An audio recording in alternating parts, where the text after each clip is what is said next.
Well, hello everybody. It's Thursday here in the DMV.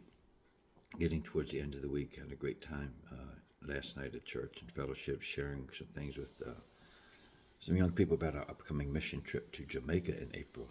I was able to share with them what the Lord has done through us, and several of them are interested.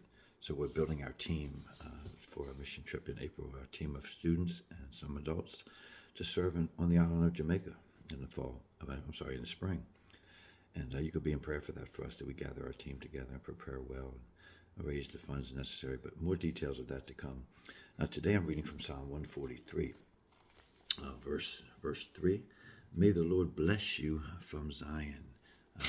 This is a prayer as the Jewish people would go to their worship and go to their temple, their synagogues, and to pray. And they would this would lead them up to worship, and they could kind of picture going to worship and what that would be like. And I'm thinking about my friends in Puerto Rico. There's one of my friends, Christian, there. He always would ask our team at the end of the day, "Where did you see God? Where you see God today?" And I've asked my students several times this year to look for God in their lives, to look for God in the people they meet and the things they do. Where can they actually envision God? And I want to ask you that today. Where do you see God? When can you see God? Can you get a picture of Zion, a picture of eternity? It's hard for us as human beings to embrace eternity while we're here on earth. But that's where we're headed. We all are headed to eternity one day, whether we are believers or not. The difference is we as believers have an eternity with Christ. Those non-believers have an eternity totally separated from God in hell. And that's my burden, that those I come in contact with, I want them to know Christ for themselves, to embrace him, and to actually feel his presence in their lives so that they can then share him with others.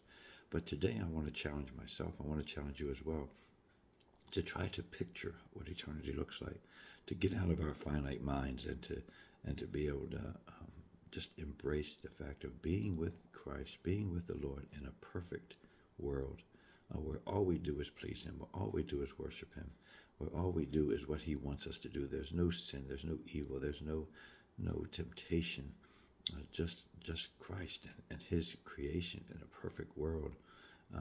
That's kind of unbelievable, but yet it is what we believe, and that's where our faith comes in. So as you walk around today, as you see people today, I'm going to look for God in my students today. I'm going to look for God as I walk around and do the various things I do at school today. I'm going to look up into the sky. I'm going to look at the trees. We have a vast campus where I work, almost over 300 acres. In fact, it used to be a plantation back in the day. So this property has gone from sin to salvation, if you would. And that's where I could see eternity, just there, to see how God has worked on that property.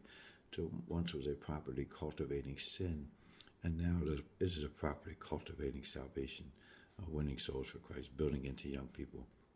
So my prayer today is that our young people today see God, that they can embrace him for themselves, many for the first time. God, if you have your way today, save souls today for their very first experience with you, God, that they'll give their lives over to you.